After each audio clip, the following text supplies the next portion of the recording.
Brenda, soy estudiante de la carrera de paramédico de tercer cuatrimestre y me corresponde hablarles sobre la oxigenoterapia, aerosolterapia y la humidificación.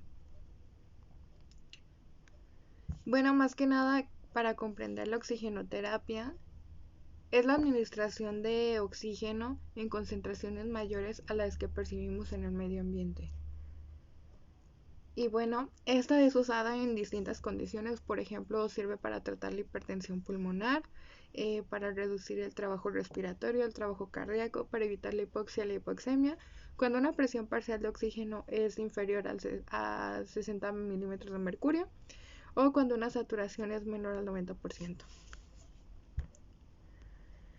Y después les voy a hablar de la hipoxemia. Bueno, más que nada, esta básicamente consiste en la disminución de la presión arterial de oxígeno. Y esta es cuando está por debajo de 60 milímetros de mercurio, que corresponde a tener una saturación menor al 90%. Y bueno, aquí coloqué una tablita de la estratificación de la hipoxemia, dependiendo la cantidad de presión parcial que tengamos, es el tipo de hipoxia que vamos a tener. Por ejemplo, la presión parcial de oxígeno entre 80 y 60 milímetros de mercurio se considera como una hipoxemia moderada. Cuando la presión parcial de oxígeno está entre 60 y 40 es una hipoxemia grave. Cuando la presión parcial de oxígeno es menor a 40 milímetros de mercurio se considera con daño al cerebro y daño al corazón. Y cuando la presión parcial de oxígeno es de 20 milímetros de mercurio, se considera como riesgo inminente de muerte. La hipoxia. Esta más que nada consiste en el déficit de transporte de oxígeno hacia los tejidos. Las complicaciones, pues estas se presentan en pacientes que manejan hipercapnia crónica. Estos pueden presentar depresión ventilatoria cuando hay contaminación bacteriana por sistemas de nebulización y humidificación, en pacientes prematuros con retinopatía, y cuando el FiO2 corresponde al 50%, nos puede dar una atelectasia por absorción o bien una falla o depresión en la función ciliar y leucocitaria. En cuanto a la aerosolterapia, su objetivo más que nada es la administración eficaz del fármaco. Por ejemplo, se pueden usar varios fármacos en este tema de la aerosolterapia, como los corticoides, los broncodilatadores, los antivirales, los antifúngicos y algunos antibióticos.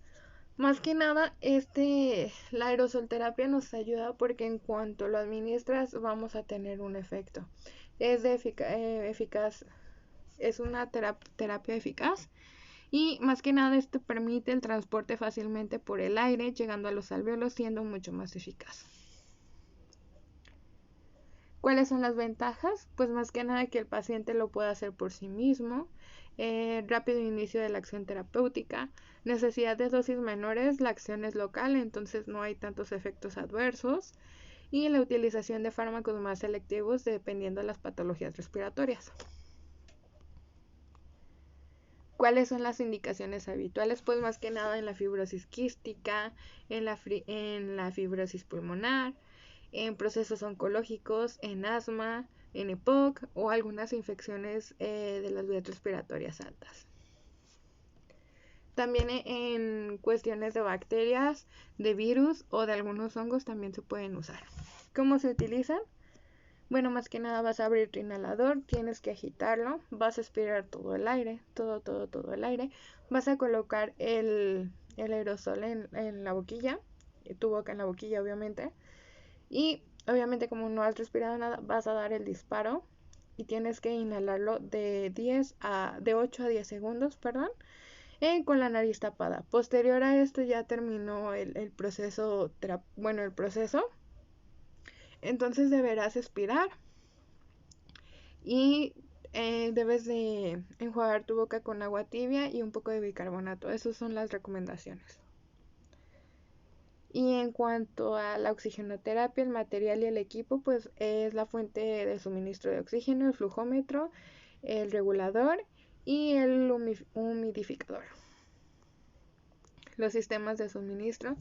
Bueno, pues este se divide en dos. Tenemos el sistema de flujo bajo y sistema de flujo alto. En el sistema de flujo bajo tenemos la cánula nasal, la máscara simple y máscara con reservorio. Esta se divide en dos, en parcial y en no reinhalatoria. Y después en el flujo alto tenemos el sistema Venturi y la máscara con reservorio o los nebulizadores.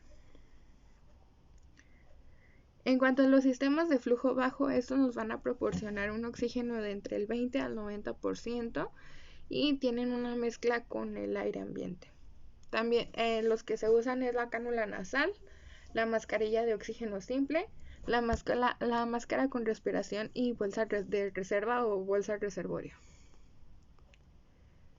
Y las características de la cánula nasal, pues básicamente es que es transparente, tiene puntas curveadas, es de una sola pieza, es suave y es flexible. Además tiene un ensanchado en las puntas, no es concéntrica y no es como las de campana. La cánula nasal es de flujo rápido de oxígeno, ocasiona un poco de resequedad e irritación en las fosas nasales debido a la concentración de oxígeno. Y aquí tenemos una tablita. Esta corresponde a la cánula, por ejemplo, los litros por minuto que vamos a estar manejando. Por ejemplo, en 1 litro por minuto nos va a dar un aporte de hasta el 24% de oxígeno.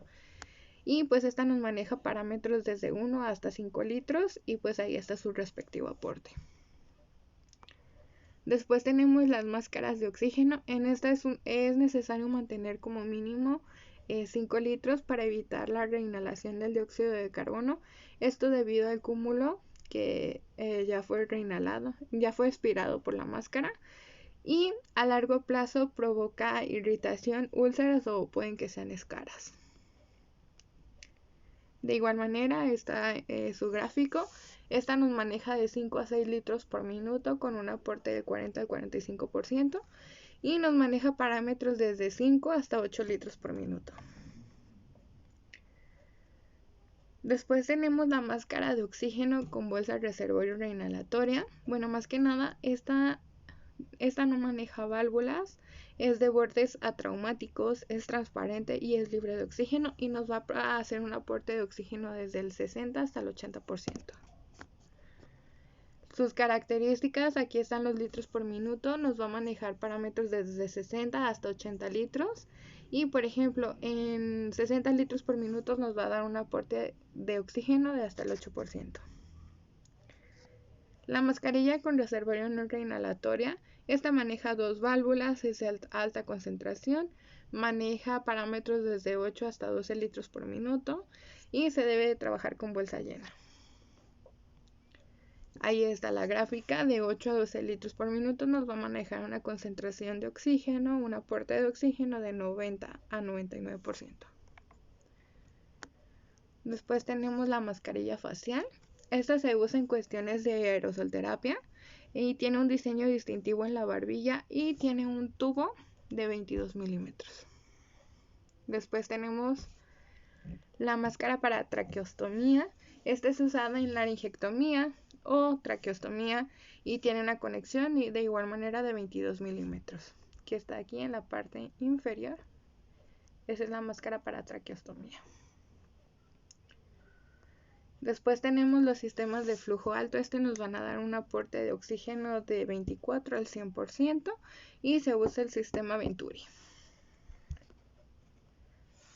Después tenemos la máscara Venturi. Las características son flujos totales mayores a 41 litros por minuto.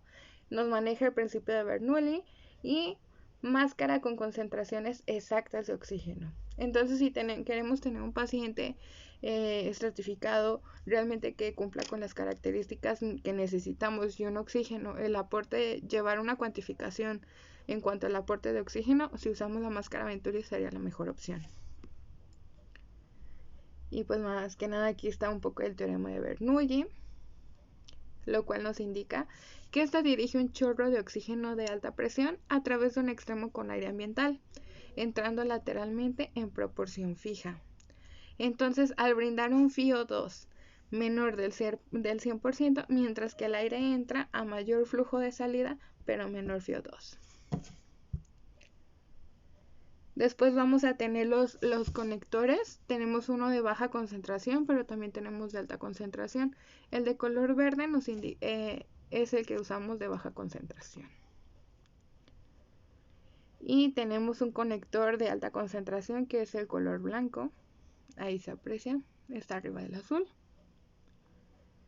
Y vamos a hablar de los sistemas de tipo mixto o de otro tipo de sistemas. Estos manejan campanas de oxígeno, manejan tubo en T, tienen tiendas de oxígeno, es respiración con presión positiva intermitente y es en la oxigenoterapia hiperbárica. Tenemos los tubos en T. Estos proporcionan un alto grado de humedad. Se utilizan tubos endotraqueales. La extensión de chimenea funciona como un sistema de recirculación parcial y debe mantenerse colocada porque disminuye el FiO2. Después tenemos la humidificación del aire inspirado, que nos va a hablar un poquito de que el tratamiento es un poco recomendado a la mayoría de los pacientes por el riesgo a la contaminación.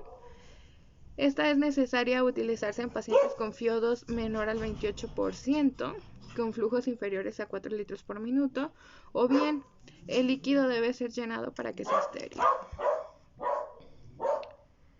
También se usan en pacientes traqueotometizados, es solamente de un uso y su desinfección debe de ser cada 24 horas. Después tenemos los humidificadores, que también se conocen como borboteadores. Estos tienen que ser utilizados con agua estéril y nos ayudan a humedecer el oxígeno seco para poder inhalarlo. Los efectos secundarios pues podría ser la toxicidad por oxígeno, lesiones en la mucosa nasal como edemas, como laceraciones, como escaras y el distrés respiratorio, además de la retención de dióxido de carbono.